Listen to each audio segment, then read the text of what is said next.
So they look like this. Hopefully the camera will focus. And they have prompts on them. And I'm sure I could play different games with them and do all types of stuff, but I have not thought that far yet, right? I have not thought that far ahead. What did I just pick? Okay, I guess too, I am so used to reading Andrew Joseph White's YA stuff. Look at the darker side of pregnancy and labor and delivery. I think those things are often glamorized, and we don't often have conversations about how traumatizing those things are to the human body. Hello, I literally just finished a vlog. This is going to be so interesting, this whole idea of me like filming like a week ahead of time. I'm also not feeling 100%, which I love for me, as always. But hey, okay, so we are here to start another weekly vlog, and in my last vlog that would have gone up, I had a set, I unboxed this set of TBR prompt cards, and I was like, these are fun. I have another set of TBR prompt cards that I found online that are scratch offs. I'm going to do something a little different with those. Those are going to take me a little bit more time, but these are literally like playing cards. So they look like this. Hopefully the camera will focus, and they have prompts on them. And I'm sure I could play different games with them and do all types of stuff, but I have not thought that far yet, right? I have not thought that far ahead, although I love the game that Leandra plays with her cards, and what I may do is play the game that she plays with these playing cards, but it will be prompt based instead of me having two books compete against each other. So doing a little bit of a spin on what I've seen Leandra do, who I absolutely adore Leandra's channel. If you do not follow Leandra, you need to follow her. Okay, so I am just shuffling these, and what we're going to do, I'm hoping to do maybe 2 to 3 prompts in this week, right? This is not about me trying to do an excessive amount of prompts. The goal is to, if I do more, great. If not, that's okay too. We're just trying to have some fun here. And as I say, TBR playing cards are deciding what I'm reading. So they're all shuffled up, and we are just going to pull from the top. Okay, here we go. Wait. I don't know what that says. All right, I pulled a 10 of diamonds, and it says, read a book that was gifted to you. Oh. Read a book that was gifted to you. Okay, give me 2 seconds. Okay, so I was very strategic, and I'm going to keep them shuffled like this, so the next card that we pull will just be from the top, so I don't have to keep pulling the same card. Okay, so I have actually quite a few books, and I feel like this prompt can be interpreted a number of ways. I could have taken the publisher route and honestly picked an art, because technically that is a book that is gifted to me, but I also am trying to get some books off of my physical TBR that I've had on there pretty long. So I went and picked out a couple of indie published books, because that was another thing that I was trying to go for, either indie or self-published books, because I noticed that predominantly what I've been reading has been TradPub this year, although I did mix in a couple of indie and self-published books, and I came up with 3 selections. So we have Finding Joy by Adriana Herrera, we have Defense Stance, this is by Kasha Thompson, this is part of the Las Vegas Rambler series, and then we have Rafe, which is a part of the Buff Male Nanny series, which I got this was gifted to me such a long time ago. So I have these 3, and honestly I'm not sure, y'all, because okay, I think I'm gonna take Rafe out. I'm interested in it, but it's not calling to me right now. I'm really interested in finding joy. Plus, this is a queer romance. And then Defensive Stance looks really good too. It's a sports romance. But honestly, the first one that I went to on my shelf when I was pulling books for this prompt was Finding Joy by Adriana Herrera. So I'm going to go with that. So this one, I actually don't know much about this one. I think I was just trying to read more of Adriana Herrera's stuff at that point. So I typically don't do this, but I don't know much about this book, and pulling it off of my shelf doesn't really give me enough time to read the synopsis and give you a summary of it. So it says here, as his 26th birthday approaches, Desta Joy Walker finds himself in Addis Ababa, Ethiopia, the one place he's been actively avoiding most of his life. For Desta, the East African capital encompasses some of the happiest and saddest parts of his life, his first home, and the place where his father died. When an unavoidable work obligation lands him there for 12 weeks, he may finally have a chance for the closure he so desperately needs. So while he's there, he meets a character named Elias. I'm guessing an Elias is there because he's pursuing his doctoral studies. Well, no, he's already there. He lives in Ethiopia, but he was going to pursue his doctoral studies in the U.S. So let's see here.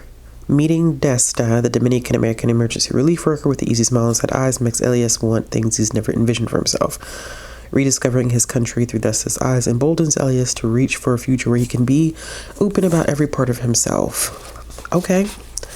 So we have this takes place, which, goodness gracious, this would have been a good prompt too for Herkit, because we need to read a book set in Africa, but already used a book for that prompt. So, okay, and it's not long. It is... see, with the epilogue, barely over 200 pages. So this should not actually take me long to read, and I say that now, and then all of a sudden things don't go the way that I planned for them to go. It's perfectly fine. I'm probably going to be reading other things throughout this vlog as well, just because I do have other things that I need to be reading, which is why I did not pressure myself in terms of prompts, getting a lot of prompts done. But we're going to go ahead and start with prompt 1, which is read a book that's been gifted to you. We are starting with Finding Joy by Adriana Herrera. Let's get started. Hello, we are here for our first update. I have finished the book for our first prompt, which was, what was it? Oh, read a book that was gifted to you. That's what the first prompt was. Read a book that's gifted to you. So I ended up picking out 3 titles, and I went with Finding Joy by Adriana Herrera. This was a cute contemporary romance book. We're following 2 main characters, Desta and Elias, and Desta travels to Ethiopia as part of, I don't want to say it's like, what is the group that I'm thinking of?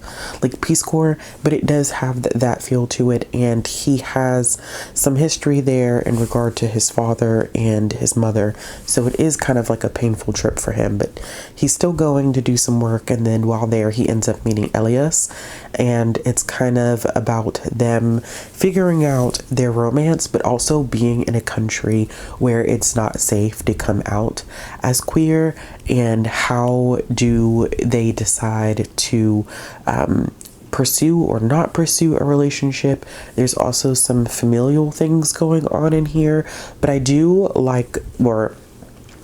like the cultural pieces of this, like learning a lot about the history of Ethiopia, and learning just about both of the characters' connections to Ethiopia, just the sites, the food descriptions, the scenes. I don't know why this is like showing up kind of like wonky on this camera. It could just be because of the cover, but it just doesn't look right to me. I think it's because the cover is not showing up right. But yeah, I thought that the sex scenes were, woof, they were, I mean, I don't do the chili pepper thing, but if I did have a scale of chili peppers, definitely would be a 3 on the scale for me. But most of all, I do think that their connection was very genuine, very sweet. Just, they had conflict that I think wasn't conflict that usually bothers me when it comes to contemporary romance. There's something that happens in terms of their relationship and coming out and familial expectations and assumptions that are made, and they have to be adults and effectively communicate about things. It was really, really short. I ended up listening to this one on audio. It was only a little over 200 pages, so even the audio wasn't long. But I think I'm going to go ahead and give this one 4 stars. This is definitely one that I would like to keep in my collection, and I'm glad that I finally read it, because I had it as marked to be read in 2020. So it's taken me 6 years to get to that book. Okay, so we have our card pack. Remember I said that I wasn't going to reshuffle the cards. I was just going to choose the next card off the top. So that's what we're going to do. We're going to choose the next card off the top. I had 2 cards come out, and this is hard. It says, read a book you think will be a 5-star prediction. Y'all, I am so stingy with my 5 stars, and I'm not easily swayed by hype. So my best bet in terms of 5 stars, and I'm upstairs, so I have another shelf upstairs here with some of my books on it. This is mostly special edition things. My best bet is to go with an author that I've already given 5 stars to, and yes, I have one author, because I'm sitting here and I'm looking, I'm like, I don't think I have anybody on here that I technically have given 5 stars to. Okay, I have one. Let me go grab it. And I don't want to try my luck and draw a second card. I'm not going to do that. We're just going to go one card at a time, because if I draw another card on top of this, I'm going to feel overwhelmed. But let me get the book that I do have in mind. Okay, so I don't feel like I'm taking a big risk with this one, because of the fact that I have read 2 books by this author, and I've given them both 5 stars, but this is an adult book, so this might be a little different. But I had decided to go with You Weren't Meant to Be Human by Andrew Joseph White, who I absolutely adore. So I read Hell Followed With Us, which I gave 5 stars. I can't remember the name of the other. The Spirit Bears Its Teeth. I gave that one 5 stars. And I have Compound Fracture downstairs, which I could have also picked that one. But that's their other YA book. And I was like, I might just go with a adult book this time. This is an Illumicrate book. So it does have, oh my gosh, the end papers in this. So this is the end papers. I don't know what this book is about. It just is Andrew Joseph White. I don't even care what it's about, to be honest with you. These are the back end papers, and I just want to see what the naked hardcover looks like. Oh gosh. So clearly this is horror. Very clearly this is horror. These are the sprayed edges. This Andrew Joseph White also has this thing for body horror that, yes, that definitely it always does me in.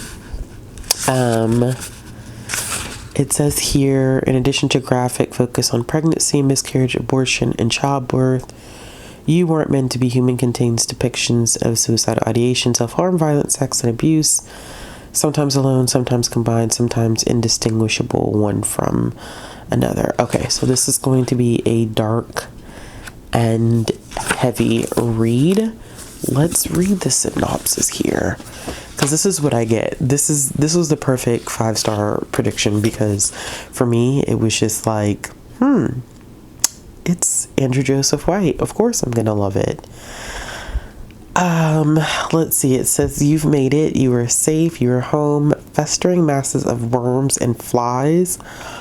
Oh God. have taken root in dark corners across Appalachia in exchange for unwavering loyalty and fresh corpses. Oh, shit. These hives offer a few struggling humans salvation, a fresh start. It's an offer that none refuse. Oh no.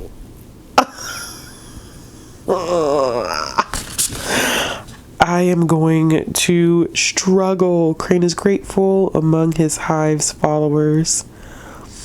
Crane has found a chance to transition, to never speak again, to live a life that won't destroy him. Oh, also, I believe that every book that Andrew Joseph White writes features a trans main character. Andrew Joseph White is trans. And I'm glad that both of the books so far have been queer. Like, it wasn't planned. It just happened to happen that way. But it says he even met Levi, a handsome ex-Marine and brutal killer who treats him like a real man, mostly. But when Levi gets Crane pregnant and the hive demands a child's birth, no matter the cost, Crane's desperation to make it stop will drive the community that saved him into a devastating spiral that can only end in blood. Holy shit. What did I just pick? Okay. I guess too, I am so used to reading Andrew Joseph White's YA stuff. Oh gosh, you weren't meant to be human. Okay, let's see what the rating, I'm just curiosity, what the rating on Goodreads is.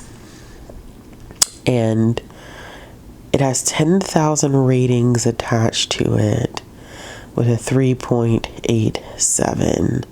Most people I trust have given it 5 stars, but people are saying that it's really, really heavy. And Andrew wrote a review saying it is about reproductive abuse, pregnancy is violence. So they're saying do not put this in the YA section. Pregnancy is violence, self-destructions, loss of agency, and every nasty feeling I, as the author, have ever carried with me as an autistic trans man, especially since the fall of Roe v. Wade in 2022. I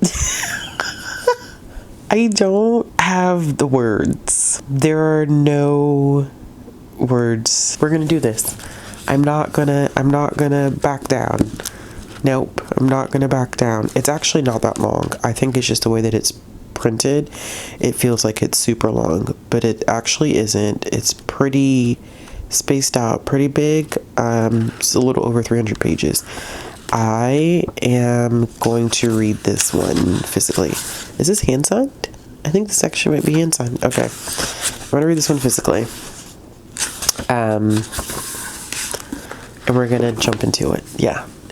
Oh gosh. This is one, I probably will not devour this one and then do an update. I probably will read about half of this and then do an update because I have a feeling that I'm going to have a lot of things to say about this one. I always do. But, okay. This is our next book. I think we might be able to do 3 books total for this vlog. We'll end up seeing. But I'll check in when I have an update. Feeling goes away. I can hear a weird small silent voice that says I'll never cut through all the noise. And yet I think I'm starting to believe it. What if all the things I want weren't meant for me? Maybe a more pretty life's not meant to be. What if I never make it? What if I never make a name for myself? Was it ever even worth trying? Is there somewhere even worth finding? Good morning. I forgot my mic, so this audio is not gonna be great. So I apologize ahead of time because I was like, I need to make sure I bring my mic when I do this check-in in the car, and I did not bring my mic, unfortunately. I forgot it. It's sitting right there on the kitchen table. But hello, good morning. I just wanted to do a check-in because I was like, I want to read more of this book today, but I don't want to do a check-in. I don't want to read more without doing a check-in. So I made it through the first trimester of You Weren't Meant to Be Human. It's separated into the first trimester, second trimester, and postpartum. And I think each trimester is about 100 pages. So I'm a little over 100 pages into this. I know that Andrew's stuff is like really, really dark, but this is dark, y'all. Like, this is super heavy. So we're following a main character, and this main character is a part of this group. His name is Crane. And this group apparently has some relationship with this beast monster type of entity called the Hive. And the Hive is basically consisted of all your worst nightmares in terms of like flies and worms. And they have, in some ways, I think, sacrificed some part of them a commitment to this Hive in order to be saved. Now, what I do find interesting is that it doesn't seem as though, like, just based off of how far I'm into the book right now, it doesn't seem like Andrew is going to really do a lot of explanation of what the Hive is, right? And I think that that's intentional, and I think that that is on purpose. I don't think the focus is supposed to be on the Hive. I think it's the idea of what and how much people are willing to sacrifice and what they're willing to commit themselves to in order to change their lives, right? And so our main character, he is trans, and we get kind of some flashbacks to when he was in high school and the suicidal ideation that he had because of his body dysmorphia and not wanting to be in his body and feeling like it wasn't right. Talking about self-immolation, essentially, in order to disfigure his body in a way that it becomes unrecognizable. And I think that while that is super, super dark, it is a reality for people who have body dysmorphia, who are trans, to be stuck in a body and to be called names and to be identified in a way that just does not work for you. It's not right. It feels all wrong. And so I think that the way in which Andrew is, I'm trying not to get my hand in this camera, but it's hard because of the way that I'm holding it and I'm shaky. But the way that he describes it is just, it's so dark, it's so heavy, but it puts you into the experience of a trans person and what it can be like being born essentially into the wrong body. So that part is really heavy. And he has this relationship with this other character by the name of Levi, and I say relationship very, very loosely. In my opinion, I don't think it's a relationship. I don't think Crane even thinks it's a relationship. Honestly, he says it's not a relationship, but I can't tell if it is a degradation kink or not. Like, I'm still trying to figure out kind of the idea behind the relationship between Crane and Levi. And basically they have a sexual relationship. Crane pretty much thought that, okay, if I'm on T, if you don't know what that is, testosterone, I can't get pregnant because that's something that they communicate. Like, you know, once you're on T, you can't get pregnant, blah, blah, blah, blah, blah, blah, blah. And he does end up pregnant. And we're at a point too where abortion has been criminalized and is now, it's identified as a murder. So you can get murder charges for it in 10 states, including the state that he's in, which is West Virginia.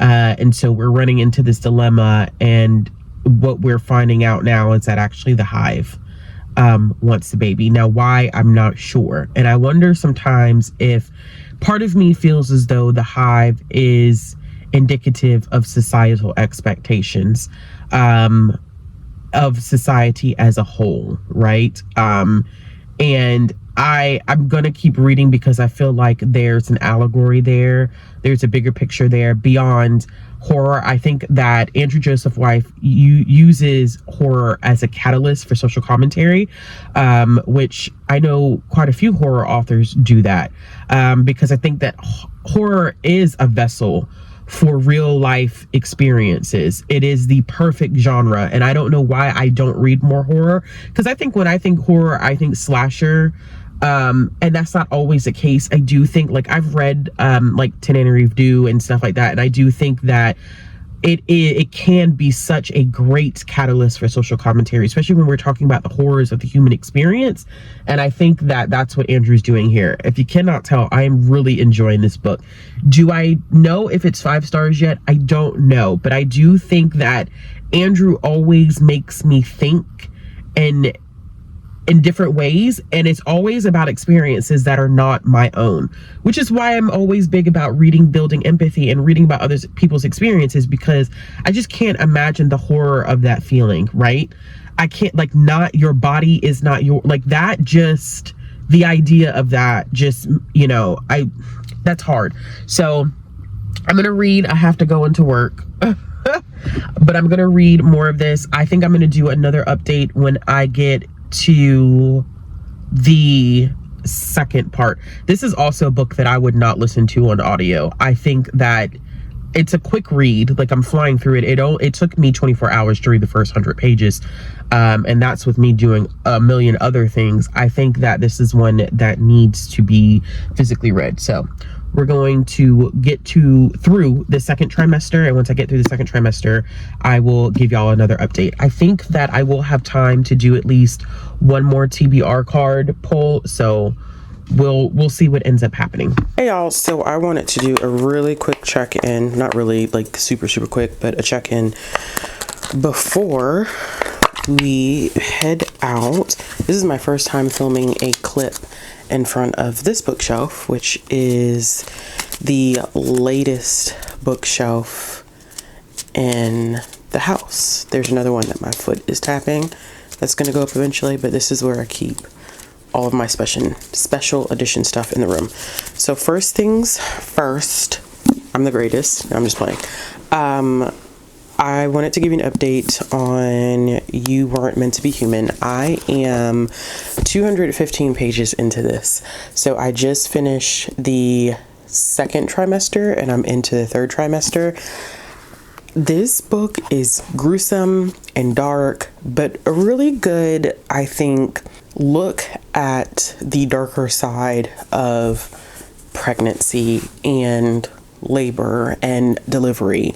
I think those things are often glamorized, and we don't often have conversations about how traumatizing those things are to the human body, how it changes the human body, the actual science behind it. So if you have sensitivities to, like, we're talking about fetuses being called parasites, which, I mean, in a scientific biological sense, yes, if that's going to bother you, like, I just would not recommend this book if you have sensitivities to that, because, I mean, Andrew does have a content warning, and I think I talked about this when I first started reading this book. Andrew does have a content warning in the very beginning that speaks to the fact that it does have a very graphic focus on pregnancy, miscarriage, abortion, and childbirth, and it is very graphic. I think that the first trimester section is a tad bit lighter than what I saw in the second trimester section. There were some really gruesome, like, oh goodness moments that were pretty disturbing, and just because of the nature of the second trimester section, I'm expecting the third trimester section to be even darker. But as always, Andrew's writing is just very lyrical. It's just exquisite. I think that this is going to be the first Andrew Joseph White book that may not end up being 5 stars for me. And the reason why I say that is because the pacing in this one is a little different than the pacing that I'm used to in his other novels. That doesn't mean that it's not good, but I don't know if it's going to be 5 stars. But with that being said, I still have this entire last section. Well, not true, because there is a postpartum, like, really brief chapter That's maybe like 2 pages at most, but the third trimester is about another 100 pages, which I kind of like how he evened out the page count. I don't know if it just happened to work out that way or if this was a stylistic choice, because pregnancy is divided into equal sections, and so his chapters are technically 100 pages each, kind of creating that same feeling of I guess equalness. I am also wondering too if the pacing is going to pick up in part 3. Now I'm kind of going back on what I'm saying, because I think I just had an epiphany. I wonder if stylistically he also made the pacing different because of the nature of how pregnancy works, and as someone who has had a child, it feels like everything comes in at a rush, very quickly, very fast, very intense towards the end of the pregnancy. And I'm wondering if he is going to kind of give that same feeling as we step into the third trimester. If he does, I may renege on what I just said. I just may. So I plan on probably today, fingers crossed, if not early tomorrow, I'm going to go ahead and finish this one out. It is a very fast read for me. I read a little bit of the second trimester when I was at work, probably about 30 pages, and then I read the rest of the second trimester yesterday, and I think I can finish the third trimester today. So with that being said, I know I said I was going to wait until I finish to pick out cards. Now, I don't anticipate finishing this third book, whatever it may be. I don't anticipate finishing it before this vlog ends, but we're going to go ahead and we're going to choose another card. Actually, you know what? I'm going to have someone else choose a card, babe. Choose a card, any card, pick a card, and then read it to me. What does it say? Read a book that was gifted to you. I already did that one. That was the first. How you pick the card? The first card I picked, you picked. Choose a card. Make it good.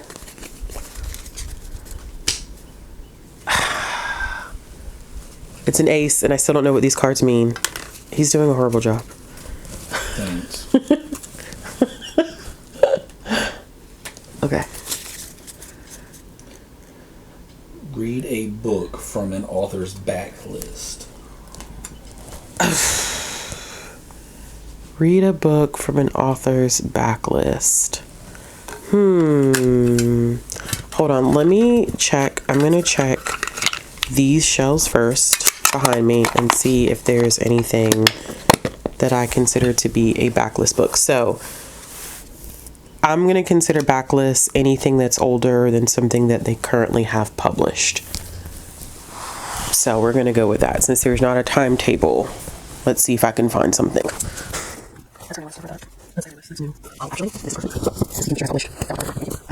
Okay, so we're continuing this theme with horror, ironically, because I said that, hey, you know what? I think I need to explore horror more.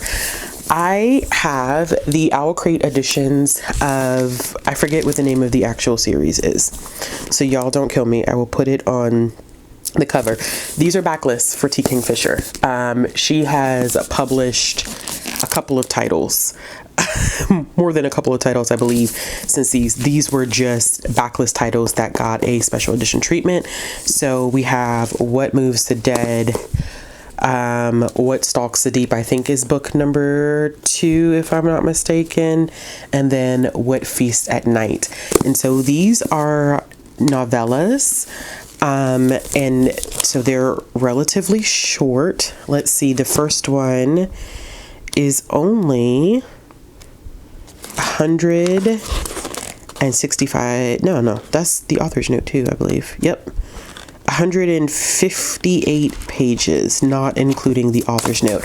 So I don't anticipate reading all 3 of these because I am probably going to end this vlog within the next couple of days so that I can go ahead and start my next vlog. But I think that before this vlog ends, we can at least read What Moves the Dead. So I'll show you what it looks like.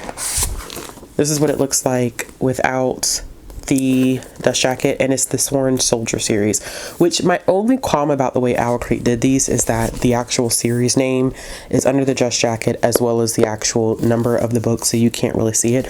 But I do think that these have a nice like classic feel to them. I don't think y'all can really see here, if I can get it to focus, which it never wants to do this for me. There we go. Now you can see the sprayed edges on this one. And then these are the end papers, which I've never read T. Kingfisher before. I've heard excellent things. And you're probably like, girl, why did you get this if you've never read T. Kingfisher? Don't worry about that. That's not important. But this one is about Alex Easton, a retired soldier that receives word that their childhood friend Madeline Usher is dying. So they race to their ancestral home of the Ushers in the remote countryside of Ruritania. And I feel like this is going to be dark and creepy. But hey, I'm already reading Andrew Joseph White. So that'll be it. And then coming up on my next vlog, I will try to at least consider making through these two. Great choice, hon. All right, y'all. That is it for right now, and I will do another check-in later. Bye.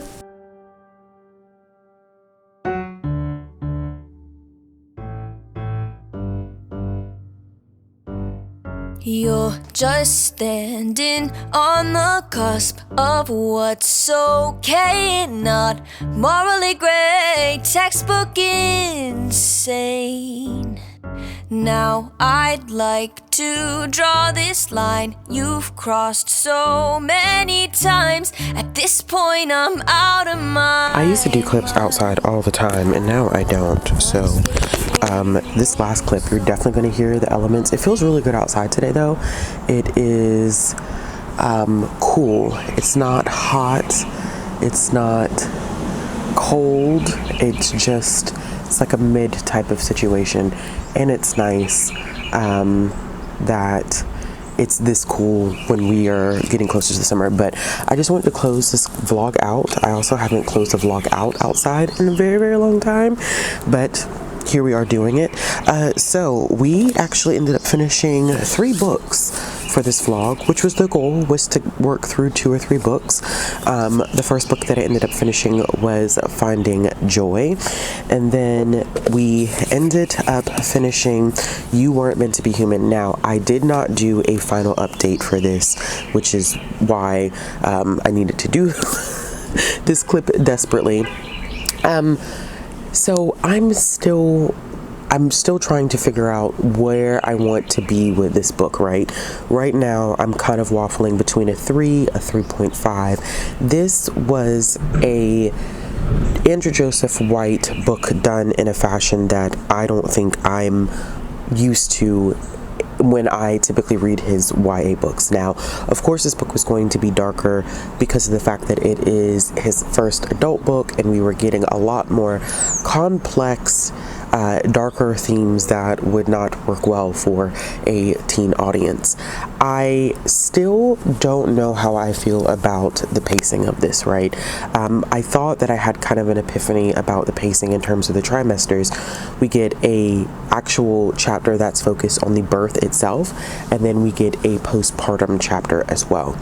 I still think the pacing wasn't typical of what I'm used to seeing, and I was trying to align it with the experience of going through a pregnancy, but I still don't think it was as effective as I wanted it to be.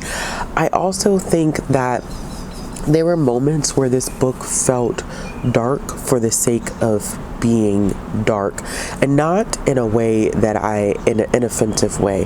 What I mean to say is, I think there were moments in here that were definitely shock value, and I don't think I was personally able to really connect how we were trying to explain these broader themes, the social commentary, with some of those more like very much so like, oh wow, this really kind of low-key blew my mind type of situation. I do think the social commentary is very, very fascinating. I talked about that throughout the entirety of this video. I do think there's much to be said about how Andrew discusses the impact of being trans and being forced to carry a pregnancy to term, especially now with the repeal of Roe v. Wade, and what that would what that experience would be like on you emotionally, mentally, and physically. I still think that Andrew did a very, very wonderful job illustrating this concept, this idea that while the birthing experience can be joyful, the reality of the situation is, and one that we don't often talk about, is that it is a risk. It is dangerous. It is not all pretty and beautiful and wonderful as we want to make it seem. I think that also there's this lack of clarity as it applies to the hive. I think that for me, I was thinking about it in terms of maybe this broader understanding of societal expectations, society pressures, thinking that possibly you're going to get an escape in one way and really the entire system is just pretty much screwed up. But I think that there is no real explanation, no true exploration of what this hive is. And then in the grand scheme of things, when you think that these people are getting loyalty, right, or they're giving loyalty to the hive, it's in some situations, I think you're kind of questioning, why are you giving the loyalty? How are you really approached by this hive? Like, what is this hive? Is this something that people actively know about? Like, how are there multiple pockets of this hive and no one knows anything about it? So I think that was the area where it got a little confusing, because I was looking for a little bit more explanation, a little bit more clarity about the purpose behind it. But this, once again, I mean, Andrew always writes a very lyrical book. I find his writing to be impeccable, but this one for me did not end up being a 5-star. Like I said, I'm waffling in between a 3 and a 3.5, probably leaning more towards a 3.5, which is still a solid read, but not what I typically get whenever I pick up an Andrew Joseph White book. So we will go with that. The third card that I pulled was an author's backlist, and so I ended up reading What Moves the Dead by T. Ken Fisher, which I really, really did end up enjoying. This one I will give 4 stars.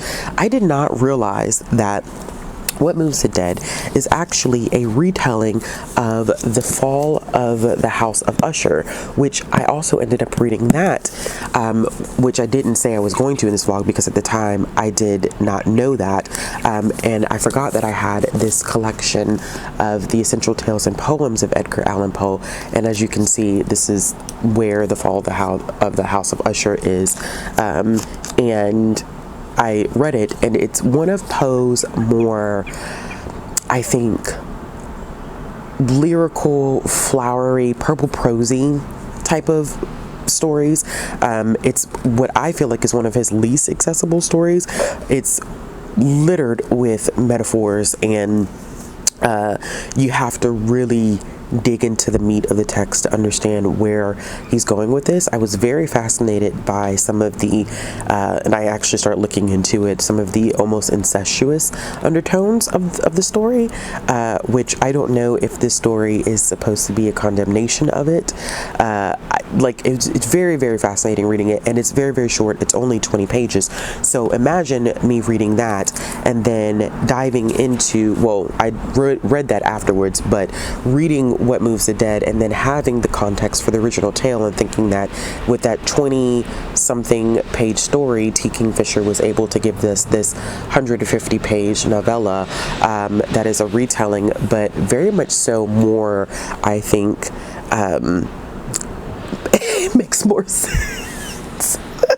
From a modern perspective, of course, classics can be challenging, but I think I loved what T. Ken Fisher did with not only the character work in this, but the atmosphere. I think that there's definitely atmosphere. That's what Poe does best, in my opinion, is this atmospheric energy that you get whenever you dive into any of his short stories. But I think the atmosphere in this is not so much as like spooky as like eerie and creepy, and this whole entire idea of plants and botany. I didn't realize like that's another element of horror that now I'm interested in, right? So we're in this new phase of discovery where I'm like, okay, I think I can really get into horror.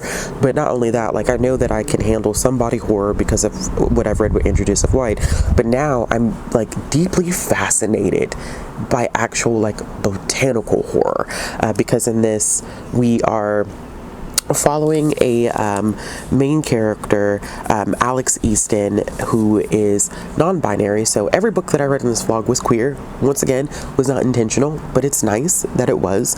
And Alex is part of was once part of the Sworn Soldiers, and they get a call from a friend, an old friend, that is basically saying, hey, I'm dying and I want you to come out to the estate and, come see me. And when Alex gets there, our main characters, well, it's funny because she's not really on page a lot, which is almost the same in Pose as well, where we're meeting the character Madeline, and I forget her brother's name. So his name is not Rochester. I'm thinking of whatever classic that is. His name is Roderick, and Roderick is also moving quite eerily funny like his sister. And so we follow Alex's exploration of this estate, trying to figure out what is going on with these two individuals. We also have some interesting side characters like Miss Potter, who's really into the study of things like mushrooms, and it's very, very fascinating. It's very, very well done, very well written, and I thought a very good retelling. Very, very good retelling. And T. Kingfisher talks a little bit about this idea of exploring kind of the, how does she put it, the fungi. And also makes a reference in the author's note to Mexican Gothic and the whole idea of this huge estate and fungi and Poe's fascination with it. And so it all works very, very well, y'all. I enjoyed this and I'm excited to read the rest of the series. I'm glad that I ended up pulling it. So this was great. I ended up reading part of a book that's on my shelf, but 3 books that are off of my physical TBR. Like I'm happy about that, and starting another one. So it's good. I think using these TBR cards is going to be a really, really good time. I'm going to have fun with it. It's going to challenge me, and I think whenever I use the TBR cards, it's definitely going to be to make sure that I'm reading things off of my physical shelf. So as always, if you like this video, give it a thumbs up. If you want to see more content from me, click the subscribe button, hit the bell for notification. If you're looking for ways to follow me on social media, support the channel, all those links will be down in the description box below, and I will be back with another video soon. Bye!